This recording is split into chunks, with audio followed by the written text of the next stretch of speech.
Just trying to get the last of golden hour, guys, while I do my makeup. Update for quarter 2. So, hello. By the time this is out, hopefully I'll be done marking. So over it all. A couple of weeks ago, Christina invited me to be a part of a project that she's doing through the Hong Kong University of Science and Technology's Nexus Belonging Research Network, which is so cool. Yeah, this week we finally hashed out the details, and it's so cool to say this, but I'm actually going to be flying to Cebu for work.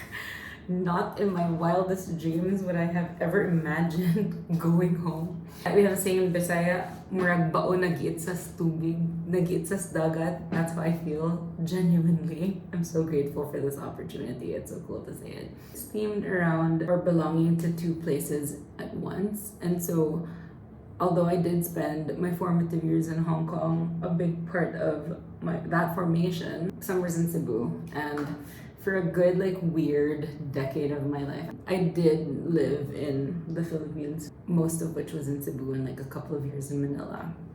And so, yeah, it's just, how do we go back to that, right? But anyway, long story short, this vlog is about Christine, Anish, Professor James, around the Cebu I grew up in. It won't look like that anymore.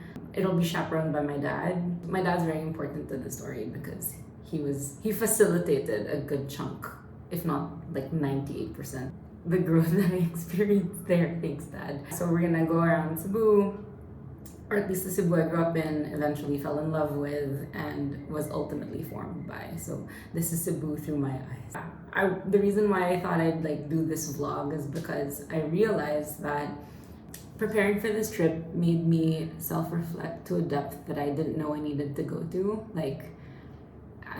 I know that a lot of that time as a preteen and then as a teenager eventually was very traumatic for me, going to a country that I really didn't know of or was a part of except for summer or the vacation times we took. One of the realizations that I had was the vacation didn't end. We would normally go to Cebu to visit my grandparents or to spend time at the beach or whatever, and then we go home to Hong Kong. But then how we left Hong Kong during that time was very, I guess it was kind of abrupt. I didn't realize we weren't coming back. And mind you, there was no social media, there was no Facebook, there's no internet on your phone. So I literally left in December thinking we'd come home and then didn't go back for another year and a half. So there was a lot to unpack, and I have been unpacking that confrontation of who I think I am versus who I actually am based on these experiences that I've had. And I'm only, for example, it's so jarring to me, but I only started to accept the realization that we were country clubbers, we belonged to a country club. And I'm just, I don't want anyone to take this the wrong way because a lot of you are my parents' friends. Thank you for being here and for watching. I just honestly did not realize at the time just how privileged we were. And I even openly rejected the schema of what it meant to be eating in certain restaurants or hanging out at certain places on weekends or belonging to a country club, because I felt out of place already for having a very different lot in my life. Getting bullied for speaking English, there's no other way to communicate, and yet here I am also fluent in Bisaya. So there's a lot of that to unpack, and it has taken sitting with myself in this posture of non-judgmental reflection to accept that certain things have happened, have formed who I am, and then hopefully you can see me reconcile that with who I am now by the end of this trip. I can say Cebu is a place because it is, clearly. It's a province in the Philippines, Queen City of the South, the first city in the Philippines.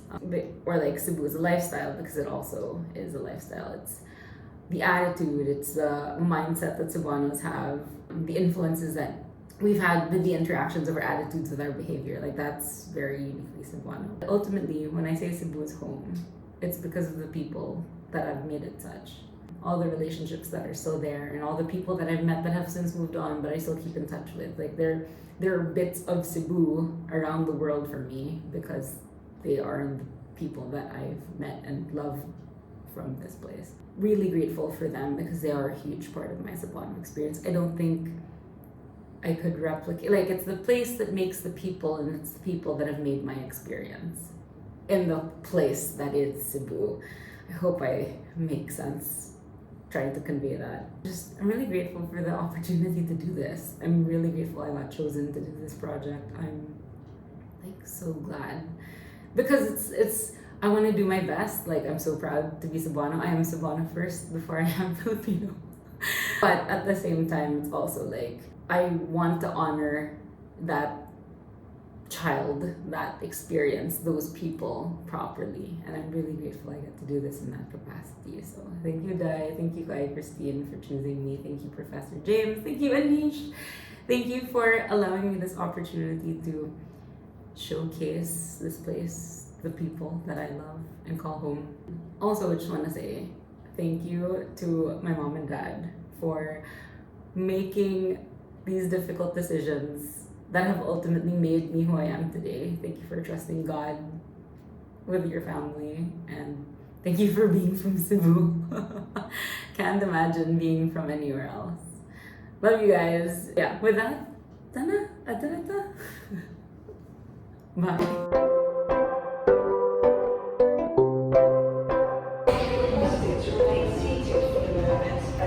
So I made it to Cebu with last night's makeup. I'm here. Yay.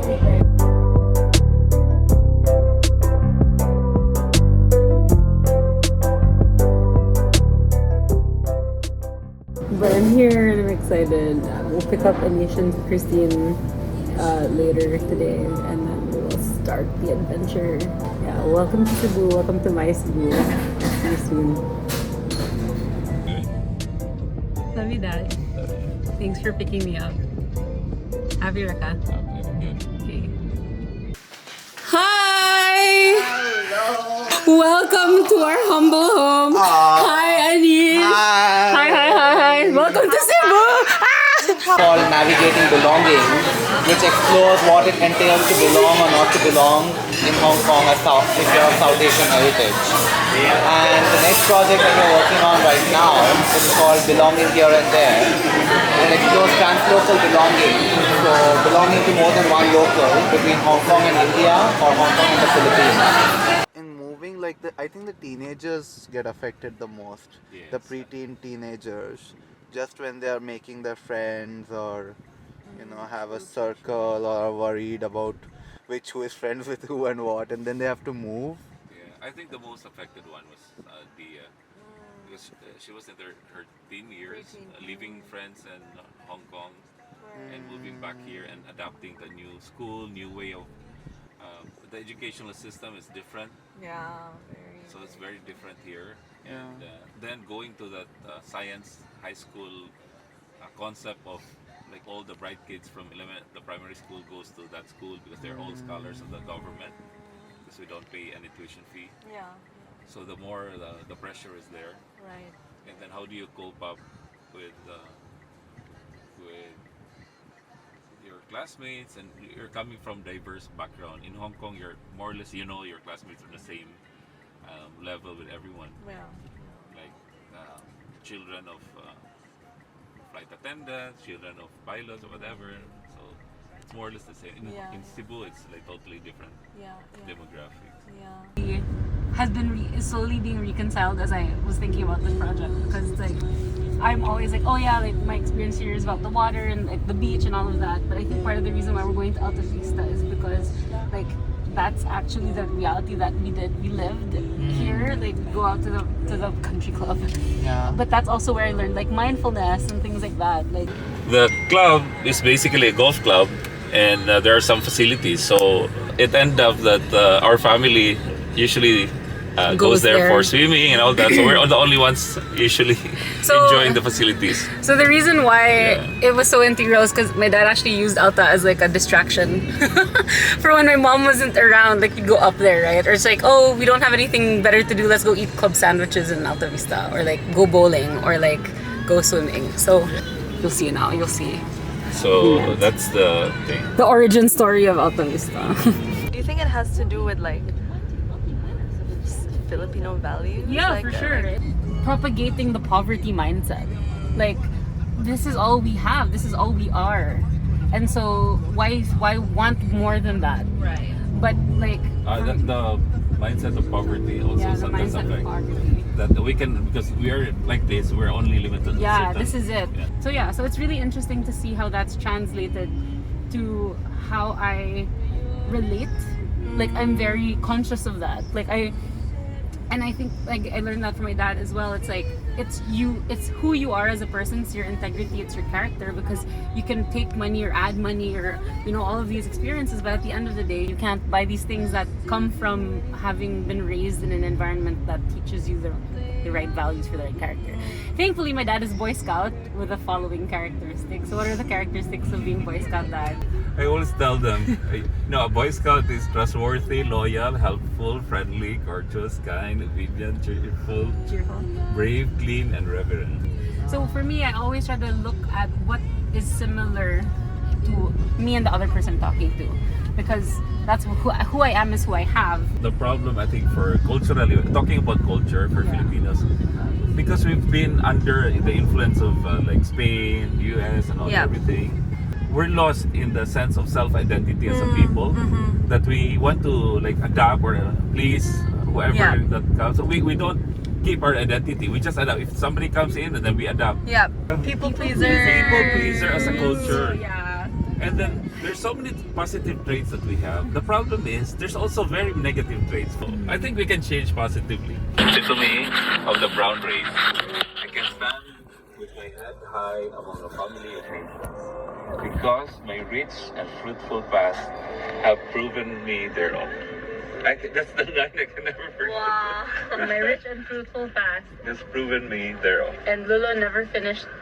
No, it was a very long piece. Yeah, but he never finished high school. College. The identity, the Filipino identity, I think we have to reassess that and re-educate our young children to be able to appreciate what's Filipino. Yeah. It's really, there's a Filipino identity that's worth valuing. Even the food. Yeah. If you go abroad, it's very difficult to say, there's a Filipino food or a Filipino restaurant. It's always like fusion and all that. Yep, not yep. Mixed with enough. other, It's not good because enough we're not on good its enough own. as a people to On our present own. Yeah. it, right? I think to that point as well, like I remember very vividly that in grade school in Hong Kong, I was so adamant in my Filipino-ness that like every project was related somehow to the Philippines. Like I had my grandma, I remember this, I had my grandma write the Philippine national anthem, the Lupang Hinirang, on like vomit bags on the airline, because I wanted to learn it. I was so passionate about it. And so when I found myself here, I was like, well, this is not the Filipino-ness that I thought I was taking pride in. Like, what's this? What is this version? And so for me, I struggled with that, because I always felt that what came first was how I was always put down by my culture. I was never enough. I was never accepted as just being myself, right? It's so ironic, because on the flip side, it's like we are literally the combination of all of our experiences. So I will claim that I'm Cebuano first before I'm Filipino, because that's what I have reconciled in my mind as, okay, I know what that means. I know what being a Cebuano means.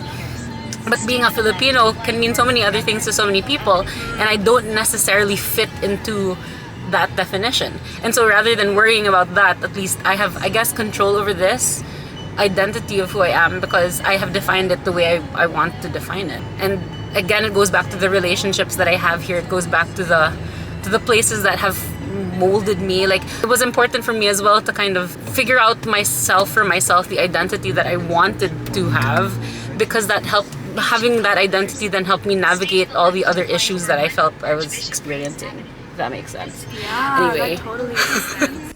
Dude, this is so cool. For a long time, I realized I was struggling with like, okay, so what am I? Am I not Cebuano enough? So that's what today is about. So things like that, like small things like that, I'm like processing in my mind, and I'm really grateful that my dad was there throughout all of it. Like, really, the first year of being here was such a huge struggle, because this experience is not what everyone has, and if you're different in any way, then you're not. It's like in group out group, right? Like, then you're not part of us. And so I had to really like, okay, so who am I a part of? So yeah, so that's what I mean by it's very healing. This is very healing for me. So yeah, thanks guys.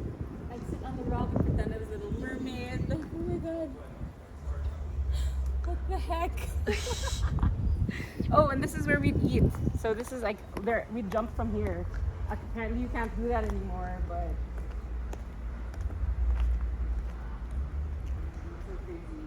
Who would you come here with?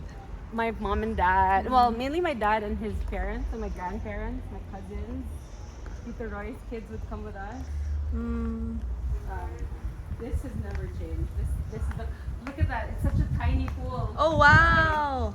But it's not like for me. This was my. I could spend an entire day here. It would be so. I mean, I can't. This is so crazy. Look at that.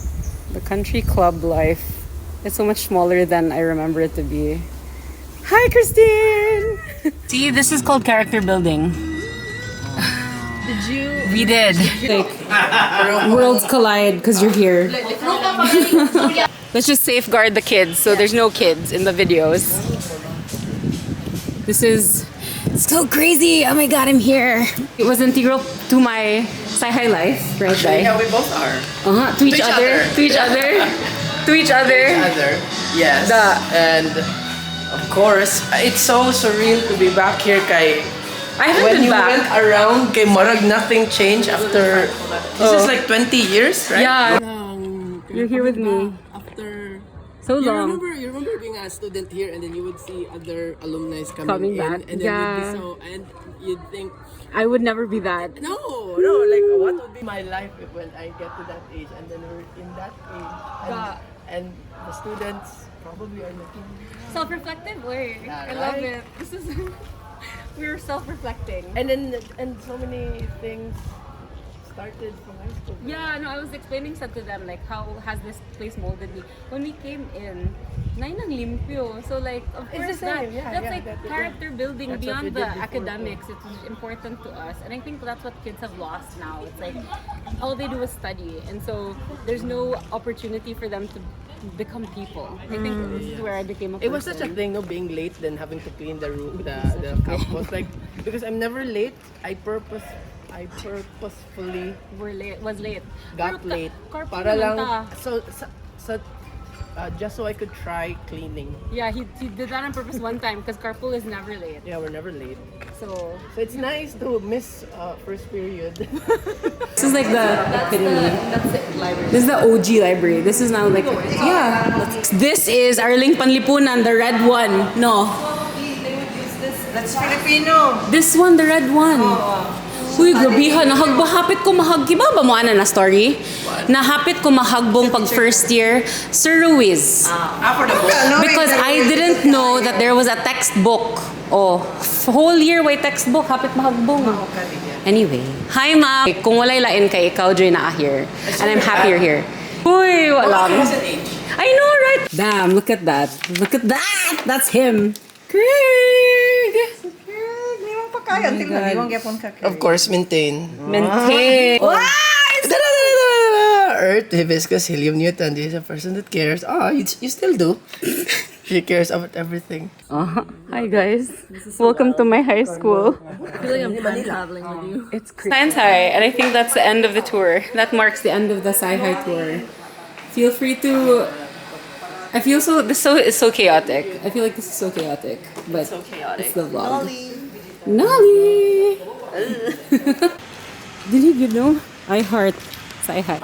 No, this is when we got married. We stayed here on the left, and then before we left Hong Kong, and then that's it. We stayed. Yeah. So this is the rooms, and then up And here. when we came back from Hong Kong, We stayed here. with the church. So This is our party house. The party. Yeah. Dancing lights. Best view of Cebu, always. In my opinion, this is the best view of Cebu. What a view! My favorite view of the city. I'm just glad we're here in Banawa. This is my favorite view of the city. In my life in Cebu, it was always to go home here. We grew up here. We have pictures of like sitting on the driveway and like playing. So this is our childhood. This was what made me feel like I was from Cebu. This house made me feel Wow. like I'm from Cebu. So more than anything, yuck, why am I gonna start to cry? More than anything, I think, like, when I say that I'm Cebuana first, I'm really glad my dad shared that speech because it's that. It's like, there's such a rich history and culture that I'm so lucky to be born into. I'm so grateful I'm part of this family. Oh my God, I'm actually crying. And it's up to us to like maintain that legacy. What does that look like? Because it like places, like homes get sold, right? Like places change, but like how do you bring the lessons that you learned in the process of growing up and share that and impact the relationships that you have with your current self? So I hope that made sense. Yeah, because that did. I think that's why this coming here is so important to me. I don't care if it's only like 10 minutes because yeah. See, so much healing. The rich, the range lady. Deranged good is right. Dia the deranged. So muna siya, guys. This is our house. This is the same chairs that I grew up on. Reupholster lang siya. The foam is much harder now. But same din, no? Yeah, same. Like I'm still processing what happened. Nakahila ko sa likod. While we were talking about Banawa, nakita ko siya, we really came here. We really came here, Dad. And this was the main house where they had the kindergarten. So sister studied here, and we'll walk in. I'll show you. House, yeah. This was a house. Yeah, this is a family home. I think it was like the Jerez. Lovely building. Yeah, it's really, really well preserved and well maintained. I remember walking up these stairs up to meet the principal for an interview to see if we were a good fit. Opus Day is very strict, so we had to have both parents married so and this still is you, together. Age 10, being interviewed for a school. Yeah. Do you remember that experience? What was it like? I'd never been interviewed for school. Best frock and everything like that. Basically, yeah, just to give a good impression. And it was really just to check academically where I was, and then what they could expect from the family contribution. It was all about family, like mother-daughter day, father-daughter day, and things like that. Did they have to establish their Catholic credentials? But yeah, the first thing is that you don't even think about applying if you're not Catholic. Because now they're more open because of the need, right? Like you can't be discriminatory to anyone who's of a different faith or a different lifestyle. And I think they were, particularly for me, they were very protective of that year because it was a pioneer year. It'll be a reflection of the quality of the education that we were providing. But you were only here for a year or so. Yeah, I was here for that. The You last. felt foreign, you said. Yeah, no, it's a very different. I'm still good friends with many of them. Not all of them, clearly. Doing work that is still very in line with the values of what it means to have gone to South Crest. So that might be a fragmenting experience. Because I guess if you go to this, if you've gone on to the same high school as people in the South Crest, you might think of South Crest as being as different now, as having that sort of continuity about it. Yeah, if I had stayed at least another year. But also the reason why I didn't is because they had grade 7. Other schools didn't have grade 7, so I didn't need to be. I was at the age where I could go to high school at that point.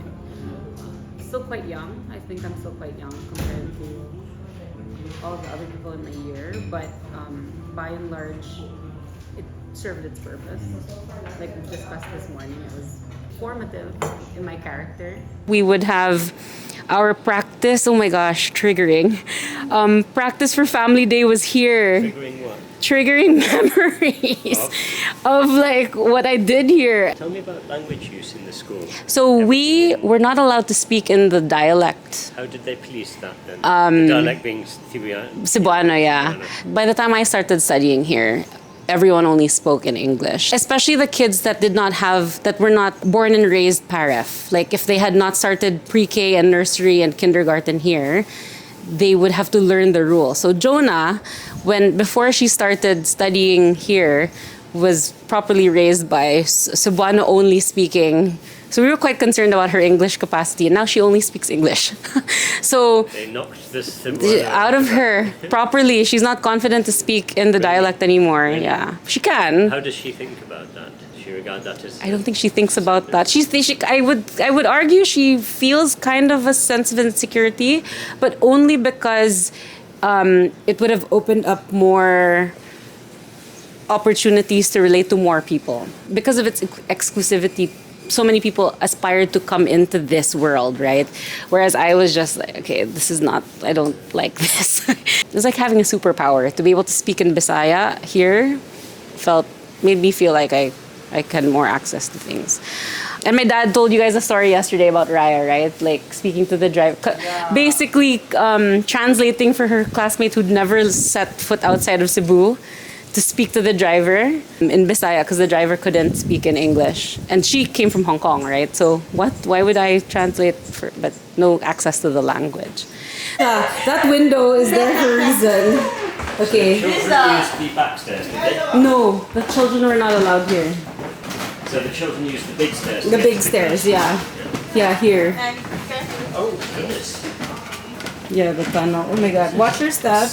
Isn't it? This is part of the adventure. This is just. This here, I'm so sorry Everyone we're likes covered to do already. this sort of It was covered na. This is Yeah. the entrance of Lana going through IT Park. I have never been down here. Actually, in You love Banawa. tunnel. Yeah, in Banawa, in the old house, there was a The tunnel. tunnel. So yeah, I've never been down here, meh. So thank you for taking us here. This was not part of my tour.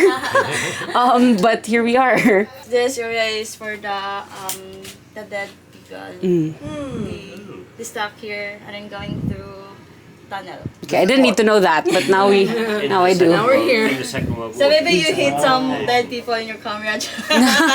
She says it'll come out when you review the footage later, I'm Anish. having trouble focusing on you. We would always sit here because they would sing there.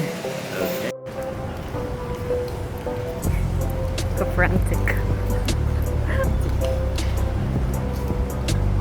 A reaction. What just happened? Nothing has changed about who I am as a person. What happened?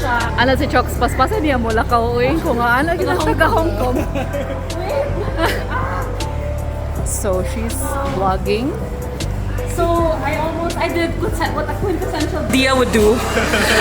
I left my camera kay tanga kay ko, and who should be there to witness it all but my bestie, Dr. Jackie Chan. Daog si Shock. Katawa na lang sila kay.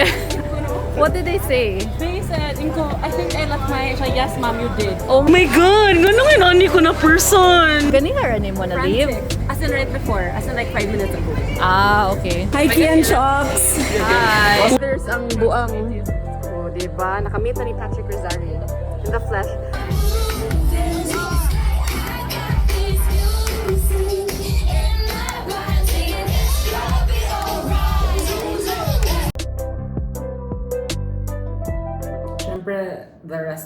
The first part of this vlog ended up me not putting on makeup, so here's just me putting on the makeup. I do hope I was able to give Cebu justice in this trip that we took, in this vlog. If I had more time, because it really was a me problem. Like, the team is so accommodating, but I could only afford 2 or 3 days away because of the marking.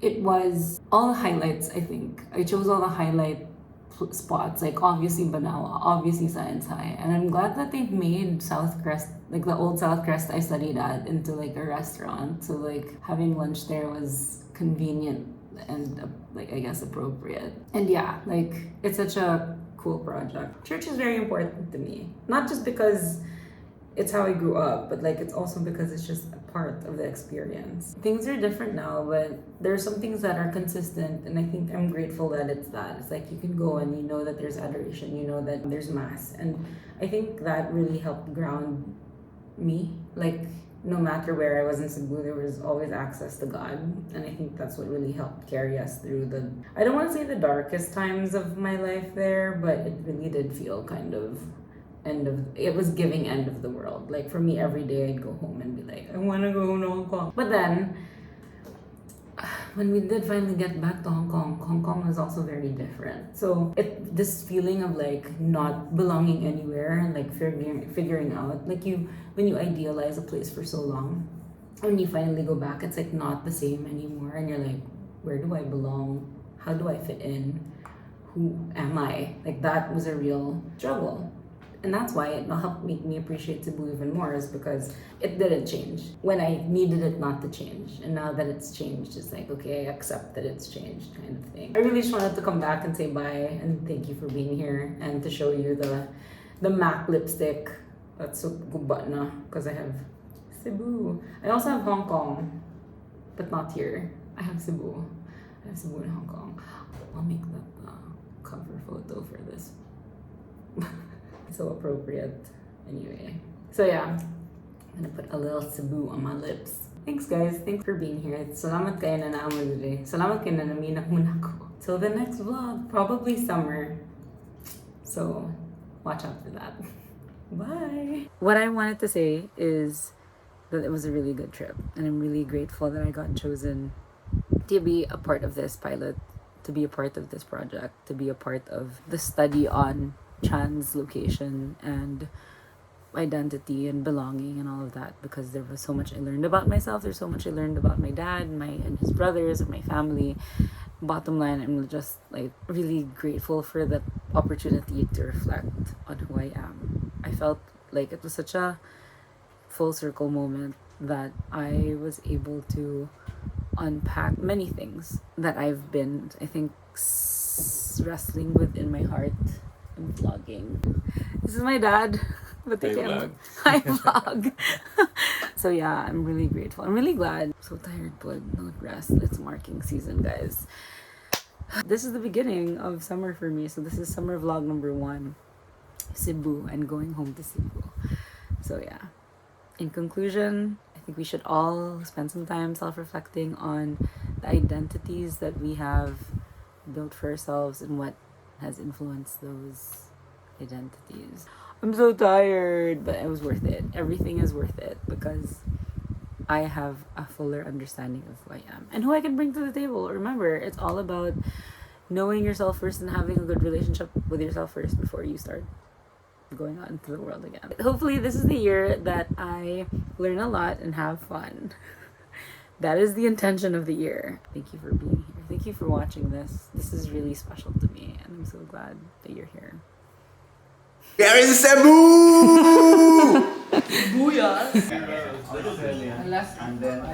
No, it's a man. The proud epitome of the prom race. I can stand with my head high among my family of nations. Si Papa Because my nagsuwat rich na, and dili man fruitful past. original. Dili, si Papa nasuot Ano na. ba? Oh, nakoy paper na, wala na naman nakita. That's because my rich and fruitful past. Past has proven me worthy thereof. Hindi kasi Love it. nakanasuwat pa kadad. Kana lang yung first part, sa sayang yung kita as kito, declaration based na ako. Kadaw ka. Of course! Of course!